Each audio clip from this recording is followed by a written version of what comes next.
And I mean, she did it, but still naturally you can imagine how the person's feeling, And then after she bowed down, okay, these are the deities. This is God. And you cannot do this, you cannot do that in front of God. You have to just hit her with everything on the first visit. So that's not an uncommon thing. Now, it doesn't mean we want to do away with Prabhupada sitting on the Vyasasana or do away with deities. What it means is that we need to create an atmosphere where people can easily approach the ocean of nectar. And I'll speak more about that today, the concept of making an interface. I don't know how many of you deal with computer lingo. Any of you? You know what an interface is?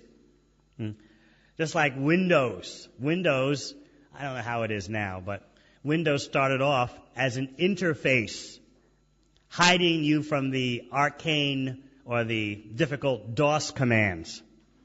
Originally, the Windows program is just like a facade. Interface, facade, front. Originally, Windows is a facade or a front so that ordinary computer users don't have to deal with DOS commands. How many of you remember dealing with DOS commands directly? It just hid people from the intricacies of the computer. You have the start button, and they made it very lively. And so what I am proposing for our successful urban preaching is indeed to make a Windows program, which does not change anything that Prabhupada asked us to do, but it just makes it easier.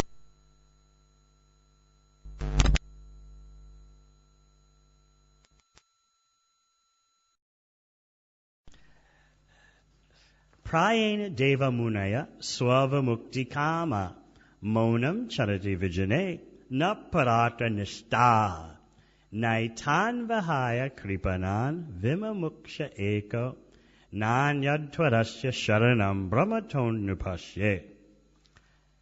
My dear Lord Nrsingadev, I see that there are many saintly persons indeed, but they're interested only in their own deliverance, not caring for the big cities and towns. They go to the Himalayas or to the forest to meditate with vows of silence, Monavrata. They are not interested in delivering others. As for me, however, I do not wish to be liberated alone, leaving aside all these poor fools and rascals. I know that without Krishna consciousness, without taking shelter of your lotus feet, one cannot be happy. Therefore, I wish to bring them back to shelter at your lotus feet. And then we'll just look at part of the purport. You can keep this with you and read the whole purport. Prabhupada writes, this is the decision of the Vaishnav, the pure devotee of the Lord. For himself, he has no problems, even if he has to stay in this material world, because his only business is to remain in Krishna consciousness. The Krishna conscious person can go even to hell and still be happy.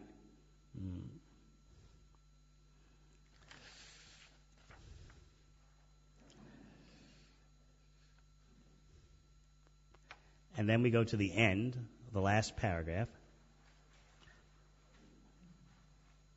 Prabhupada writes that the members of the Krishna conscious movement are not at all interested in so-called meditation in the Himalayas or the forest, where one will only make a show of meditation. Nor are they interested in opening many schools for yoga and meditation in the cities. Rather, every member of the Krishna consciousness movement is interested in going door to door to try to convince people about the teachings of Bhagavad Gita as it is, the teachings of Lord Chaitanya. That is the purpose of the Hare Krishna movement. The members of the Krishna consciousness movement must be fully convinced that without Krishna one cannot be happy. Thus the Krishna conscious person avoids all kinds of pseudo-spiritualists, transcendentalists, meditators, monists, philosophers, and philanthropists. Okay, so this is the feeling that Prabhupada has asked us to inherit according to our capacity and development in Krishna consciousness. Prahlad Maharaj. Prahlad saying, I don't want to be in a secluded place. I want to be where the people are. Someone was saying yesterday that Bhaktisiddhanta Saraswati Thakur said how devotees are interested in being where the most people are so that we can reach the most people with Krishna consciousness. So we do care for the big cities. And what you're reading Prahlad say is actually a feeling from the heart that I don't want to go back to Godhead unless I've done all I can to bring these people with me. So this is a very classic statement of the heart of the Vaishnava. And unless we understand what the heart of the Vaishnava is, we're not going to be able to sustain ourselves in preaching. Sooner or later, we have to confront the heart of the Vaishnava, what it means to be a devotee in my heart, and also in terms of relating to others. It's not just all up in the head. It's both combined, head and heart. That produces the powerful Krishna conscious preacher. The head and the heart are unified in bhakti. Bhakti yoga is the most beautiful, wonderful synthesis of the head and the heart. You'll never find anything that can anywhere come near it. Okay. Now, yesterday we were speaking about Prabhupada in his earliest stages of ISKCON. Things that you won't read even in the Devamrita. You'll read them when Mukunda Maharaj publishes his memoirs. You'll read about it then. How Prabhupada was having programs in artist lofts. And we discussed how he would talk about India a little bit to capture their minds. And then also some Siddhanta mixed together. And then after the talk and a little kirtan, he would go around, he would distribute some prasad. Very simple but exquisite. And he would wander through the guests, making small talk. How are you feeling? How's it going? Like that. And Mukunda Maharaj will reveal how Mukunda Maharaj, he and his wife, they got busted falsely for possession of marijuana. It was a setup. And so it was printed in the New York Times newspaper. And Prabhupada heard about it. So when Mukunda Maharaj showed up, Prabhupada said, what's going on, Michael? In other words, Prabhupada was tuned in to what was happening, It had been in the newspapers, and Prabhupada was, and Mukunda Maharaj, he explained, it was all a frame-up and this and that and the other, and eventually it did come out that it was a frame-up. Some zealous policeman in some small town had planted some drugs. So anyway, Prabhupada was, he was into all that. He was tuned into the sensitivities of his people, his clientele. It's a fundamental principle of business that you stay close to your customers. It's a fundamental business principle which also applies to the preaching business. You have to know how your customers are feeling, what they see. So what I'm going to present to you today is a concept of preaching based on what the customer sees, not based on how devotees like to have things, but how the people you're preaching to like to have things. For us, that's another thing, But for people coming to Krishna consciousness, how do they perceive things? What are their fears? What are the barriers that they perceive? I recommend this. Take time to talk to people and just ask them once the suitable moment comes. Did you ever think of being a Hare Krishna? And what would scare you about it? You'll be surprised at the answers. Yeah. The funny things that people have in their mind, that we easily overlook. And you make your own survey. It'll be quite enlightening and enlivening for you. Because you'll be surprised that people actually do. The thought crosses their mind. Could I be one of these? No, but not because of this, because of that. No. But the thought does cross their mind. What they won't admit to you is that they're lonely. They don't know what the heck they're doing in this world. They won't admit that. But what goes on in their head when they come here and look at you is, could I be like you? The thought does cross their mind because they're looking for happiness, and devotees look happy. So then, if you can strike up a relationship with the people, ask them, well, you probably thought about it, or, probably rejected it, no doubt. For what reason? And listen to what they say. And then you'll realize what you're up against. And it's nothing as substantial as you think. It's all insubstantial things, but which are very important to them. Well, I don't know about your dress, or I don't know about, I don't know if I could leave the real world completely. Things like that. I don't know if, what about the men and women not being together? That's quite common. I don't like, there's too much separation between the men and the women. If they only knew. But anyway, they say things like that. They're sitting on opposite sides of the room. There's 1 meter in between them. It's too much. They actually think like that. How come the men and women aren't in each other's face all day long? Like normal. Like the real world. You'll hear all sorts of silly things like this, which loom big. These things are big in their minds. So once you start to tap into how the customers are feeling, then you can start thinking how to make it easy for them without us having to sacrifice our sacred, process of archana, temple worship, our standards like that. So just remember the whole thing about making an interface, a facade, a Windows program that makes things easy. There's a start button. You click on the start button and things happen. So this is what we want to do. Okay. Now, often you're going to hear in devotee circles about an argument between direct and indirect preaching. Any of you been a part of those kind of feuds? Huh? It can go on and on and on. We got to give him the nectar straight out. I'm not against that. We gotta just, forget about their comfort. You just hit them with the slokas, and hey, I got nothing against that. I'll tell you how one senior leader in the past of Krishna consciousness movement became a devotee. This shows you the power of direct preaching.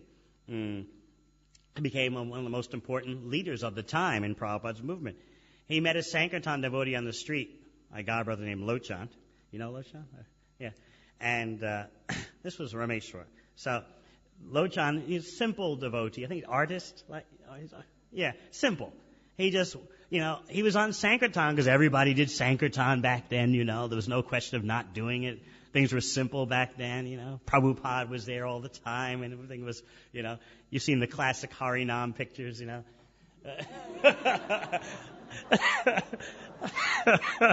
That's the way it was before things got a bit more complicated. So Lochan, he approached Rameshwar, the future Rameshwar, who was then Robert Grant, and his technique was just to walk up to a person, open Bhagavad Gita and say, Sarva Dharmam Parityajya Mamekam Sharanam Vraja Aham Tvam Sarva Papebhyo Mokshayishyami Ma Suchaha. When he got to the end of the verse, Robert Grant collapses on the sidewalk, just, just overcome, He gets up, buys the book, and runs 6 miles back to his dormitory, packs his stuff, and goes to the temple.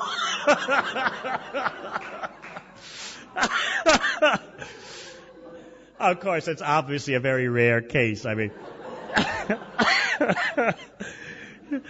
don't know if you've ever met you've ever done that on Sankirtan, just read out the sloka and the person collapses on the floor, Obviously there was something going on from a previous life, or else Lord Chaitanya's inconceivable mercy. Krishna knowing Prabhupada would need a manager for his BBT, and just, things like that happen, That's how Prabhupada got his architect for the Mumbai project. Swami was just, Yes. He was just a Dutch tourist traveling through. And, Prabhupada basically just snared him. And, he became a devotee, and he became the architect. So whether it was because of Romus past life, or whether it was just Lord Chaitanya's inconceivable mercy. The point is, this is a perfect example of direct preaching. Now, you all know that you're not going to go out on Sankirtan and do this all day long. Your results aren't going to be that big. So, then you have on the other side those advocates of the indirect preaching. Prabhus, we can't tell them about Krishna. They're just not ready for it. We got to find out, all the other things that are really happening that are very important. Vegetarianism, reincarnation, New Age, this, yoga, whatever, and just talk about those things. And don't even mention Krishna for the first 20 times you preach to them. It's kind of embarrassing, a lot of things Krishna's done and a lot of things devotees do are embarrassing. You don't want to talk about that stuff. You want to relate to the people based on where they're at completely. And then after 6 months when they start to like you, you may mention the word Krishna once. So you've heard that side of it too. So there's a big feud always going on between direct preaching and indirect preaching. Those in the direct camp say, oh, you guys are compromising, you're watering down. If they can't take it direct, forget them. They're demons. And then you've got those on the indirect side. You guys are heartless. You're not understanding people. You're not caring. You're fundamentalists, Christians. You're like them. You're Bible bashers. I don't know if you understand all those kind of informal English words. A Bible basher, you know what that is? Someone, comes from like the stereotype of fundamentalist Christian preachers who literally pound the Bible while they're speaking. And Jesus said, repent, be washed in the blood. So this is what the indirect camp says about the direct camp, that, you guys are just concerned with your own liberation. It's easy for you to just talk about Krishna, but what about the people? You're not reaching them. Look, the temples are empty. The ashrams are empty. We've got to come up with new means. Why all this Krishna, and the people don't appreciate us? And, you heard both extremes. I'm obviously exaggerating, but these things form two different camps. Now, what to do about that? I've thought about it many years, and I came to the conclusion, why this battle between direct and indirect? Why not do both? So I began to conceive of creating an atmosphere, a situation in which we could do both direct and indirect preaching.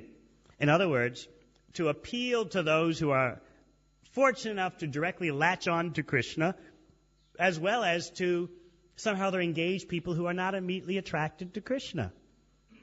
You remember the quote I read you yesterday from Prabhupada, from the Madhya Lila.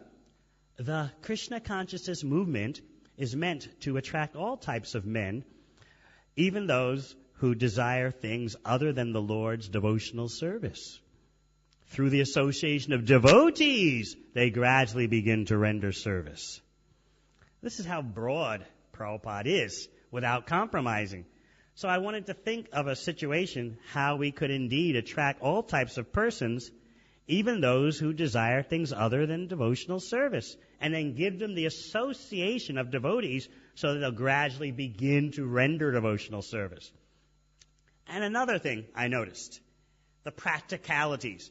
If you have a preaching center in a city that is just doing direct preaching, maybe 1 or 2 nights a week you're going to get people, but you're not going to be able to cost justify your place economically so much because there's just a percentage of people who are wanting to come and hear Bhagavad Gita more than once or twice a week. It's just a narrow, in most cases, there are always exceptions, but in most cases, it's a small percentage of people who will help you to utilize your preaching center 7 days a week. Now, why do we want to utilize a preaching center 7 days a week? Those of you who've tried to do urban preaching, you know. Urban preaching costs money. Those centers in the city are big bucks.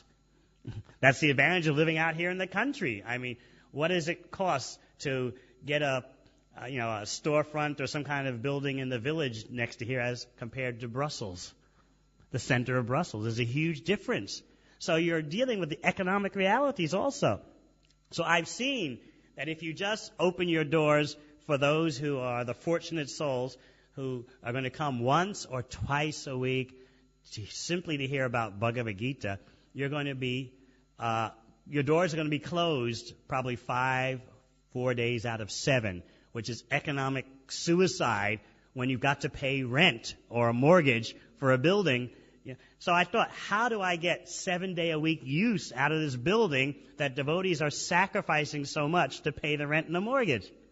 I'm sure you've seen so many preaching centers that they're only jumping 1 day a week.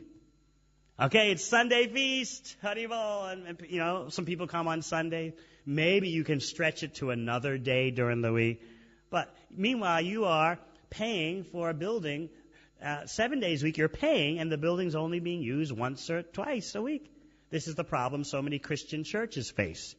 Of course, they have other ways of getting around that. But we haven't as of yet developed any other ways to get around that. So from the pure economical point of view, we've got to do something more than just offer wonderful Bhagavad Gita and Bhagavatam and Sunday feast type programs if we're going to, first of all, cost justify our place. You need to draw people so that they'll pay for other things, and you can pay your rent on your mortgage. Also, not simply from the economic point of view, but from the point of view of casting a wide net. How do we attract people who think they're not interested in Krishna consciousness? If you start thinking about this and trying to reach such people, you'll find that devotees who come to Krishna consciousness fall into two groups.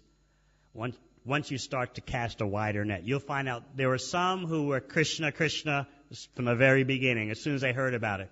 There were others who never thought they would become devotees until they started associating with devotees. And then they developed the desire. I can tell you what my reaction was when I first saw devotees on television. It's embarrassing. But just to convey to you the reality, I'll tell you.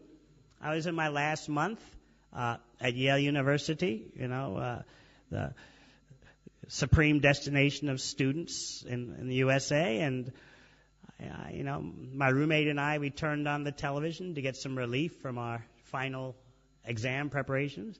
I saw devotees, and it was Jayadvaita, he was a brahmachari then, it was someone, Yogamaya, Muralidhar, you remember them like that, Bhagawan, probably his wife was there too. They started talking about their lifestyle, the regular principles, rising early in the morning. I remember, I just said, these people are crazy. I said, they've missed the goal of life. They don't know what bliss is. If they want to know what bliss is, we'll invite them to one of our parties. We'll show them where it's at. That's what I said. And a year later, I was in the Brahmachari ashram doing Sankirtan. So something had to happen between that initial reaction. Look, listen to these people, they're nuts. Something had to happen. So,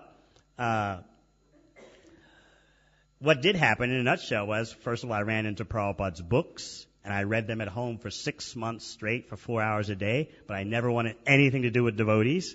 I thought the books are wonderful, but these Hare Krishna people are strange. And then I ran, finally, because I was desperate for another book that I didn't have, I had to go approach a devotee, and that devotee, she turned out to be an expert cultivator. So, of course, not easy for a proud sannyasi to admit that the first person who cultivated him in Krishna consciousness was a woman. But anyway, we certainly have to give the credit. So because she was a combined Sankirtan cultivator devotee. She was able to break through my barriers, and I had some heavy barriers. I mean, I literally fought, like, no way. So, because this Sankirtan devotee had the attitude of cultivating, not just distributing books, but cultivating relationships with people, therefore, something was able to happen to me. So, of course, I mean, I was just joking when I said proud sannyasi. Well, that's true, but proud sannyasi, not wanting to reveal that the credit goes to Mataji, but I freely admit that, So I always offer her my respects. It's a Daiva Shakti. She took about $4,000 off me. That's another story. I keep asking her for my money back. I said I could really use it now. No, she actually cultivated two persons who became future sannyasis, myself and Chandramali Maharaj. We were both interested in Krishna consciousness, but we didn't want to become devotees, and she basically just stopped us in our tracks and started cultivating us. Yeah. And also relieved me of $4,000 in the process. So, anyway, there are a lot of people. When I became involved with Prabhupada's movement, I realized there are a lot of people like me who ordinarily you're not going to see them in your temples because they're just not fortunate enough. I don't say that they're more intelligent, they're more sophisticated. Those are the people we really need. No, I'll just say point blank, they're not. I wasn't as fortunate enough. Like when I turned on the TV and heard Jai Dwaita speak, I didn't say, Ki Jai, this is what I want. I just said, oh, nuts. So I wasn't fortunate enough. But still, such persons can come to Krishna consciousness. Now, what about them? How do we cast a wider net? That's the point. So, I remember another quote from Srila Prabhupada. I forget who he told this to, but he said, preaching means to create a favorable environment where there's none. To create a favorable environment for preaching. This is quite different from any kind of current Gaudiya Math understandings. As I said yesterday, Prabhupada understood Bhakti Siddhanta Saraswati Thakur better than anyone.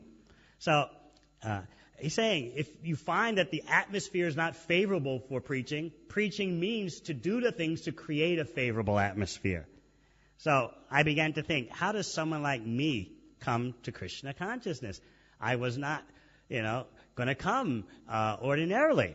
I was puffed up, pseudo-sophisticated New Yorker, all that kind of stuff, And so I began to think there must be a lot of people out there like me. How are they going to get Prabhupada's mercy?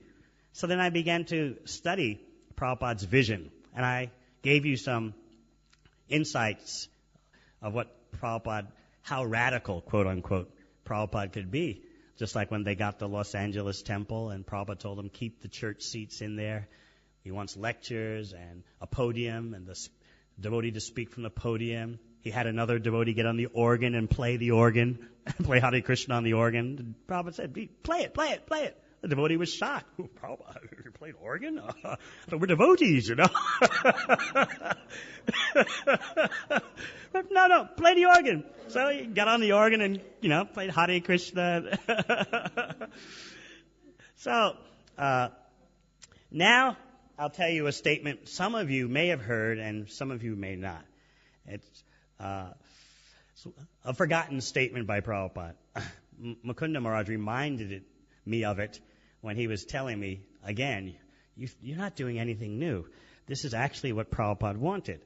So, in 1975 or 76, Prabhupada was talking to His Holiness Tamal Krishna Maharaj, and it's recorded.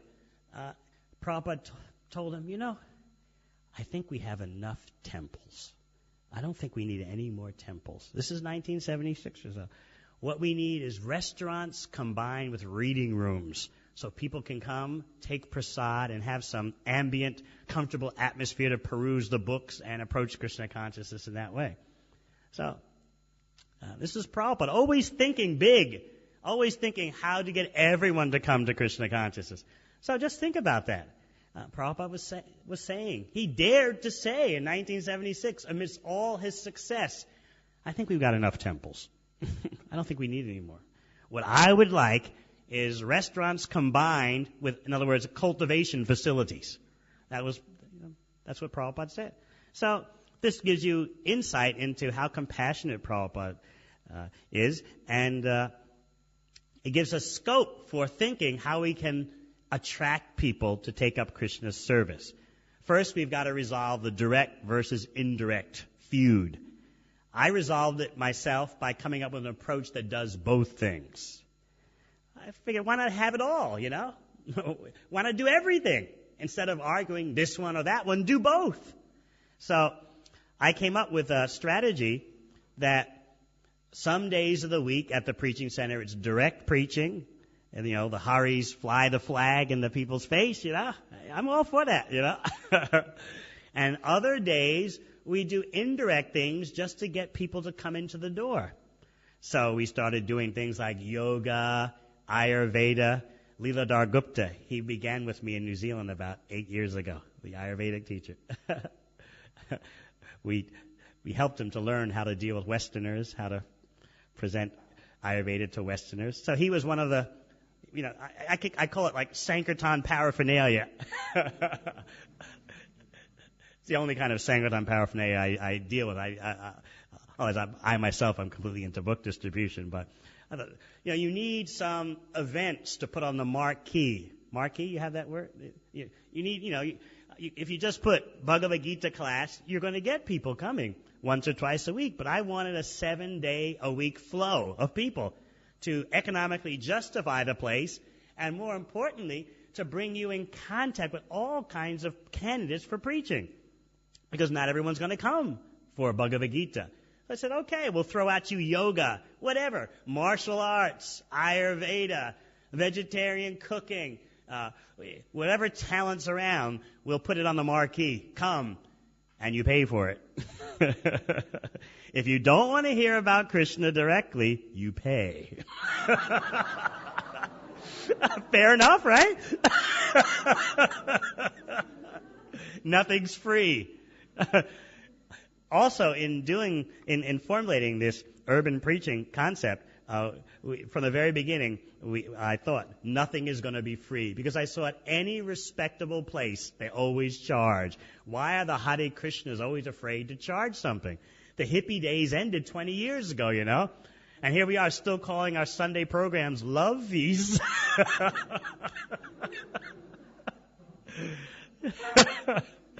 It was great in the 60s and 70s, and Prabhupada capitalized on that mood, you know. But now, you know, it's not really what's happening. So I thought, I want to economically justify the place, but more importantly, I want to come in contact with all kinds of people who think they're not interested in Krishna consciousness, but if they gradually start dealing with devotees in a devotional atmosphere, they'll start to change. And I had experience that this would work. So therefore, I said, I'm not getting caught up in feuds or fights between direct and indirect preaching. We'll do both. So 1 or 2 days, 3 days a week, you have the Krishna nights. It's full on. And everyone's in devotional attire and so on and so forth. And we're having a, you know, wonderful Hare Krishna time. Other nights of the week, I said, well, devotees, they can wear regular clothes, and they can host people who are coming for yoga, Ayurveda seminars, martial arts, even if someone can teach that properly, and all these kind of things, whatever is bubbling. When about 7 years ago, there was a book so popular. It was everyone's Shastra for 2 years. It's called The Celestine Prophecy. I don't know if you had it around here too. It's probably translated. So it was the New Age sensation. It was like the epitome of the New Age movement. So we would offer seminars, workshops on the Celestine Prophecy. Of course, we put our own angle to it. And the people used to pack the place. And they had to pay. And, okay, we weren't telling them as much about Krishna as we would like to, But we found out they were becoming gradually attached to the association of devotees, because devotees are unique people. And I'd have to admit that even when devotees are just wearing regular clothes and just saying, hi, how are you, how you doing, still devotees are different people. They're very attractive. I found this out. See, I'm not so much into theory. I'm into whatever works. I don't get into this conservative liberal bashing, just what works, what's doing the job, what's pulling the people into the door so they can become Krishna conscious. So I noticed that it took some time, but gradually I could see we were getting people to come forward for Krishna consciousness who never thought they would, just because they got accustomed to being around devotees. And then what happened after some time? Someone's coming just for yoga 3 times a week for 6 months. Gradually they work up enough nerve to say, hey, what goes on Sundays here anyway? Yeah, maybe I should cross the line, And you just tell them, hey, the same person who's teaching you yoga will be, teaching Bhagavad Gita Sunday. Why don't you come by? And they think, well, it's the same persons. Yeah, I know them. They're not strange. Yeah, I'll come. So we started getting a lot of candidates for devotees out of people who came for indirect methods. At the same time, we were getting devotional candidates from those who came from direct methods. So I thought, why not do both? Let's cast a wide a net as possible, both for those who are attracted to Krishna's service and those who want things other than Krishna's service. So I devised a program in which, as I said, some days a week there would be direct preaching, and people would pay, not as much as the indirect nights. The indirect nights we would have high-quality programs of yoga, Ayurveda, this or that. As I said, Leeladhar Gupta was one of our stars. We would have him do Ayurveda seminars. And I remember, I hope he's not here. You don't tell him I said this, but the first 2 years, he was complaining to me, all my best Ayurveda students, they're all becoming Krishna bhaktas. That was 8 years ago. Now he's, yes, this is the most wonderful thing, So when I go visit him in Vrindavan, he has a clinic in Vrindavan. When he gets overseas patients, he always calls me. First he explains to the patients that they need to change their lifestyle. That's his Ayurvedic preaching. Change your habits, change your lifestyle. It's not just about taking medicine. And then when he gets them to that level, he calls me and has me present Bhagavad Gita to them. So it's a very good combination of direct, indirect. So we kind of perfected this together. But in the beginning, he was, a little like, I need students to carry on my Ayurveda line. My grandfather was an Ayurvedi. My father, I came to get students who are going to push this on, but they're all becoming Krishna conscious. So I told him, hey, Krishna's blessing you. Now, of course, he's, by preaching, he's developed even more into a Brijbasi who can deliver, to Westerners, which is a rare thing. He knows how to package Ayurveda to Westerners. But this was in the early days. So he was learning, I was learning. So anyway, paying is very important. You have to charge money and give the people a quality experience. We devised a system in which we would charge a package price for a yoga class or an Ayurveda class and prasad combined. So if you just came for prasad, you'd still pay the same amount of money. And we realize we have to serve the kind of prasad that people, our customers, are into. And they're not always into Indian food every day. So we had to come up with a vegetarian menu that was attractive to the widest amount of people. Also, we found that many people these days are into being vegans. So without getting caught up into, honoring the cow and all these things which we, of course, accept, we're thinking, what do the customers think? You see, we're not in business for ourselves. We're in business because of the customers. The customers are into being vegans. Okay, we'll serve vegan menus, whatever. Whatever the customers want. Any business person will tell you the customer is always right. So without sacrificing our principles, we're going to do as much as possible to show the customer that he or she is right. So we would charge money for a program which included prasad, and some nights would be direct preaching, some nights would be indirect preaching.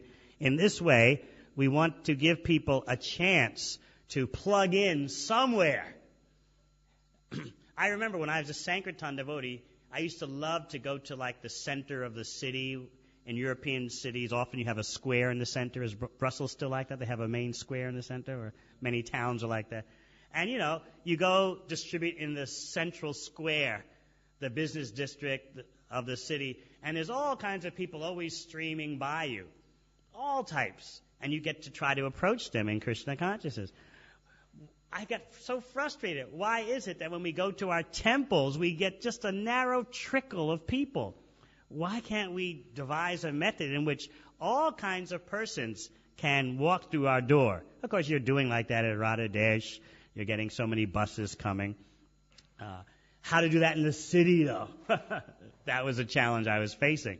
Similarly, in Hungary, they have the farm there. They get 20,000 tourists a year. But I was thinking, what about the city? How are you going to get that kind of flow of all types so that you can preach Krishna consciousness to them? Any book distributor will tell you there's no greater ecstasy than having all types of people right at your feet, walking right in front of you, and you can just, pick and choose whoever you like and distribute books. This is the height of Sankirtan ecstasy. You don't have to go anywhere to get them. They're just walking right in front of you, and you just pick and choose according to how you feel Super Soul is guiding you in your past experience. So I wanted to make a flow. I wanted to create a flow. I didn't just want to sit in a preaching center that's empty 5 days a week, and then 1 or 2 days a week we have, Haribol, and then the rest of the days it's empty, and you've got these big bills to pay. You're not getting full use out of the building. I already explained that. So, to cast a wide net, you have things that appeal to a wide band of persons, a wide spectrum of persons. Just like antibiotics, some antibiotics are called broad-spectrum antibiotics. They can just kill a broad spectrum of germs in you. So how to make a broad-spectrum preaching approach without sacrificing our principles? You see, because in my heart, I'm just a dedicated, dyed-in-the-wool book distributor. So I thought how to create my own scene, where I could just, have access to all kinds of people and eventually get them to take Prabhupada's books. More than that, as you become a mature book distributor, you get tired of just, giving a magazine to someone or a small book and getting a few coins. I felt if we're taking all this trouble to cultivate them, what about going for full sets? So how to create an atmosphere in which we could cultivate people to take full sets of books. Before Prabhupada's departure, he was saying this is the next dimension for book distribution, full set distribution. And he asked some devotees to go research the whole possibility of distributing full sets. And they came back and, told Prabhupada it was impossible. And what was Prabhupada's response? Yes, okay, I accept that. It's impossible, but I still think you can do it. They studied Encyclopedia Britannica sales methods. These devotees researched the full thing completely. And they brought it to Prabhupada and, thank you very much. Okay, it's impossible, you say? All right. But I still think it's possible. And that was the way it ended. So, knowing that there's special mercy in Prabhupada's seemingly impossible commands, I thought, okay, how to create a scene in which we could cultivate people to take full sets. Because it's going to be hard doing it cold. Cold contacts are hard. How to create a scene where people will gradually loosen up, and then after you build a relationship, instead of just offering them a small book and begging them to take it, you can ask them to take the full set of books. So that was also part of my thinking. So, in order to do that, to create that kind of flow of people, of potential candidates, we had to have all types of people coming through the door. So all these things pushed me to come up with a different concept. And as I told you, Mukunda Maharaj is pointing out, this is actually Prabhupada's idea. Prasad combined with direct and indirect preaching. Now, what is the atmosphere of this kind of place? We're going to be going into that tomorrow because this is very important. Atmosphere. This is what so many devotee preachers have failed to realize. And this is why our preaching centers in the city are failing. Atmosphere is so important to non-devotees. They're so attuned to a place having an atmosphere. That's why some nightclubs are popular, some aren't. Some cafes are popular, some aren't. It's all about atmosphere. They've got to feel a certain buzz. And this is, it's all mental, but, that's what the customers are. What can you do? How to deal with their mental trips, They want a cool place, they want a comfortable place. Ambience. I don't know, what is the word in your local languages for ambience? Any good translators here? Okay. Ambiance. Yeah, it makes sense to everyone? That's so important to non-devotees that they have to feel comfortable and cool. Cool, like this is a sophisticated place. This place is tuned in. They're not trying to hit me with something. They're not trying to put a trip on me. I can be whoever I want to be at this place, and then they'll pay money. It's good food, good people to talk to. We'll be getting into that more tomorrow. The theme for tomorrow is a bit challenging. It's whose place is it? Does the preaching center belong to the Haris or does it belong to the people? In terms of mood and ambience. As long as the Hare Krishnas think it's their place, you're in big trouble. Because people are not going to be attracted. But if you make it all for the guest, all for the customer, then they'll be attracted and you'll have lots of ecstasy serving the people. But it takes a shift of mind that a preaching center is not our place. It's for the customers. Temples are our place. Temples are the deity's place. But the preaching centers belong to the people. You want them to feel comfortable. You really don't want devotees feeling comfortable at a preaching center. How many businesses, how many cafes and shops and stores do you go to in which their number one or major goal is that the staff feels comfortable? None. Zero. They don't care what the staff thinks. Maybe they'll have a staff room in the back of the store cafe, if at all. But the main thing is, what are the customers seeing? How are the customers feeling? How to get the customers to spend? That's where it's at. Why can't we do that for preaching? Why, when we want to preach, do we just think of all our Hare Krishna conceptions, what Hare Krishna devotees like, and then present that to the people? Okay, temples, no question, fine. But for preaching centers, why can't we just make the centers according to what the people see as comfortable and accessible? And that way we don't compromise.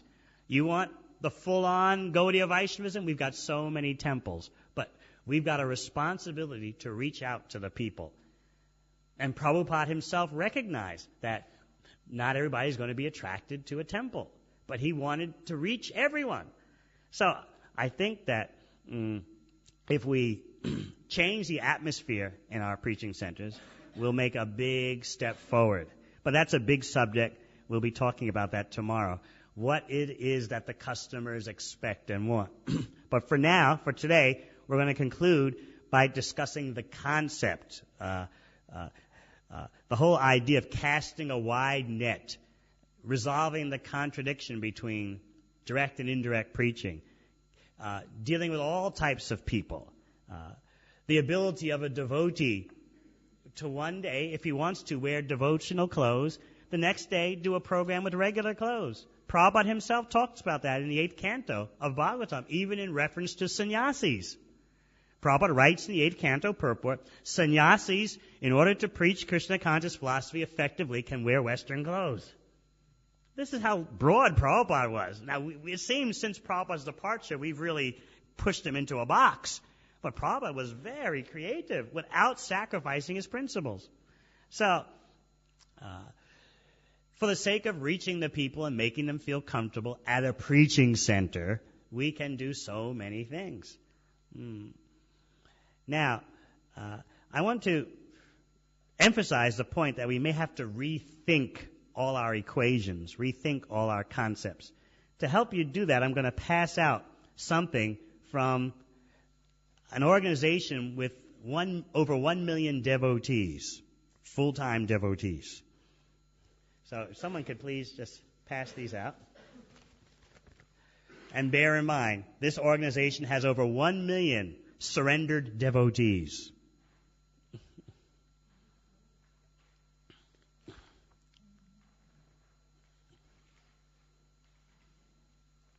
What could that be? An organization with over 1 million surrendered devotees. Yes, it's the U.S. Army. All volunteer, no forced joining of the U.S. Army. That ended decades ago. All volunteer. In Belgium, is it like that? You have to do some military service here? Not anymore. Okay. So all volunteer, over 1 million devotees who signed up to surrender.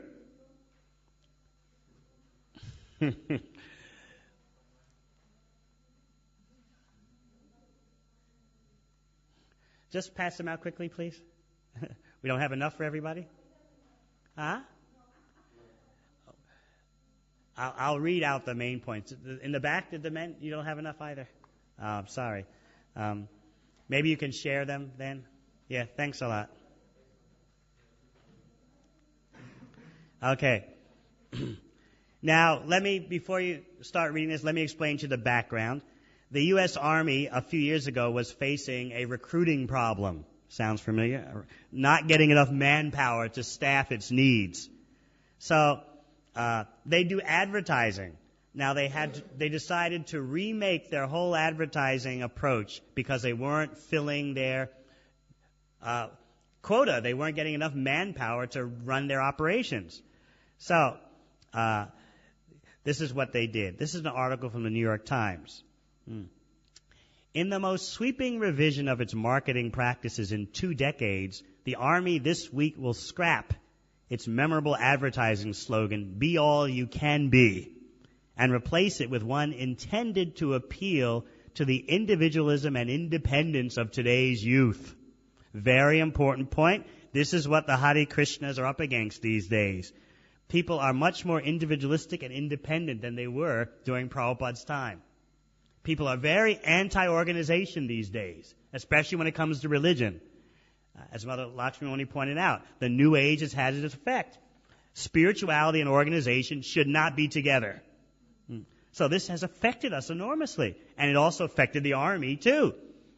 The Army was failing in dealing with this anti-organization mood of young people. So they changed their slogan, which worked great 20 years ago, "Be all you can be," and changed it to "an army of one." The Army is just one person, you, the individual. Okay.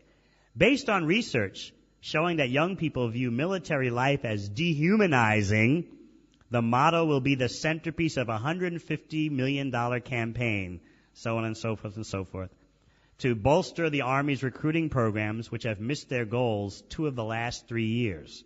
They got worried real quick. Just after 2 years of not meeting their, new Bhakta goals, they got worried. So, you skip the next paragraph and go to the 3rd paragraph. This describes the new TV ad, which is very clever. The 60-second spot, or television commercial, tries to counter what Army officials say was the widespread perception among young men and women that soldiers were faceless, nameless cogs in an impersonal military machine. Sounds familiar? That's what's going on these days. The commercial features or shows a lone corporal. Corporal means like a low-ranking soldier, running across the barren terrain of the Mojave Desert at dawn. At one point, a squad of soldiers runs past in the opposite direction. Later, a Black Hawk helicopter flies by overhead, but the corporal never veers from his solitary path, panting under the weight of his 35, or shall we say 70 kilo, no, is that 70 kilo? Or, yeah, 70 kilo pack, as his polished dog tags, means a badge, glint brilliantly in the rising sun. And then the soldier speaks. Even though there are over 1 million soldiers just like me, I am my own force.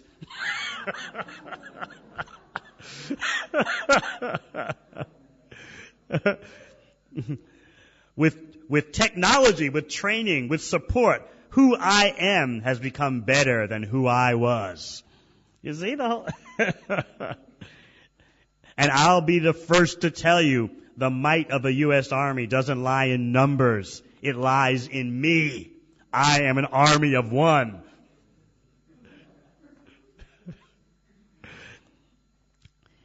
Then the article goes on to say, it might seem incongruous, it might seem weird for the Army, which for 2 centuries has trained its recruits in the art of selflessness and unit cohesion, to promote itself as an incubator or the birthplace of self-actualization. Indeed, in recent decades, many military officials have come to view the armed forces as a redoubt or as a barrier against unbridled individualism. But the Secretary of the Army, who started this whole new approach, says, no one should be worried that the Army is advocating self-centered behavior. He says, they're going to get the ethic of selfless service, duty, honor, and country in basic training and in every unit they're assigned to. But you've got to get them into the door to try selfless service. And you've got to let them know that even though it's about selfless service, they're still individuals. You see, this is what we're dealing with. Same thing also. Our Hare Krishna recruiting, if you want to call it that, outreach efforts are failing because we haven't dealt with the fact that there's been a huge mood shift since the 60s and 70s. During the 60s and 70s, everything was idealistic. You want to do something for all humanity. You want to be part of an organization that has idealistic goals, love, and changing the world. It's not like that anymore. Now it's just, what's in it for me? What can you do for me? These days, when people come into your preaching center, this is what they're thinking. What's in it for me? What do you guys offer for me? So the Army changed their recruiting tactics based on failing to meet their new Bhakta goals. They changed it into an army of one. You know, it's not 1 million soldiers, it's me. I am the Army. I am an army of one. And as the Secretary of the Army, the guy who's in charge of the Army, said, yeah, we're not changing our principles. We're still into selfless service, but hey, how are we going to get the people into the door to try out our Bhakta program? That's what we're thinking of. So, anything else important in this?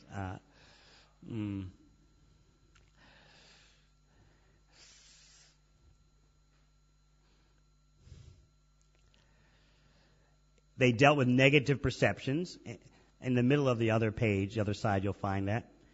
Army officials said that marketing data showed many young people wanted to be part of something bigger, but many also held negative perceptions of the military, including that soldiers cannot date, means, go out with girls, have free time, and spend most of their time, and that people thought soldiers spend most of their time in the mud.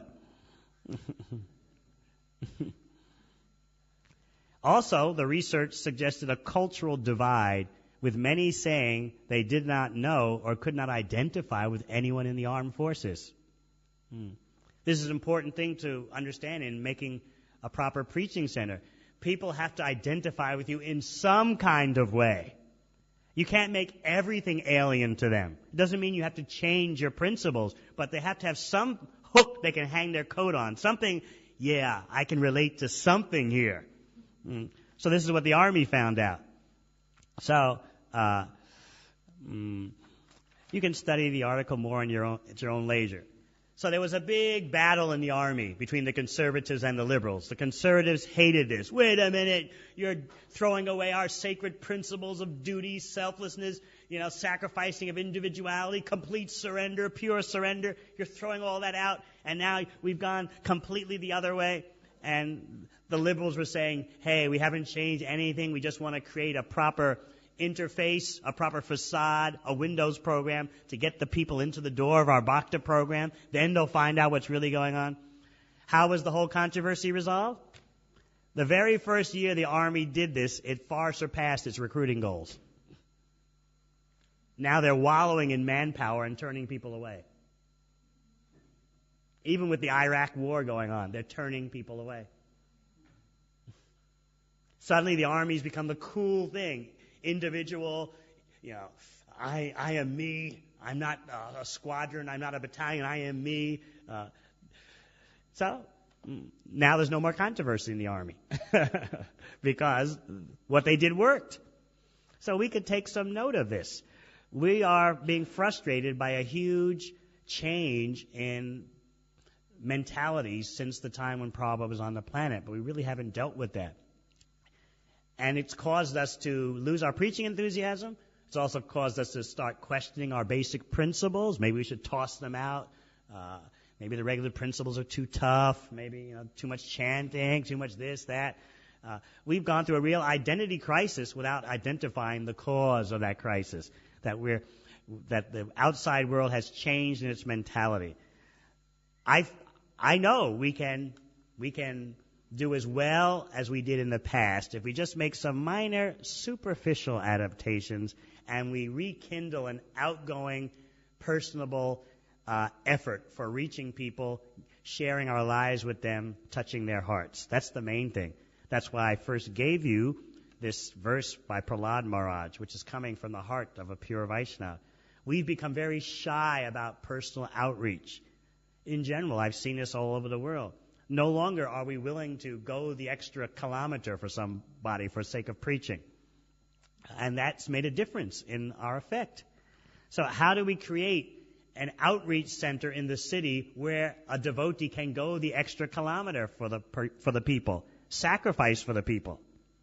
That's what I was thinking about. And how to use direct and indirect preaching to create that kind of situation.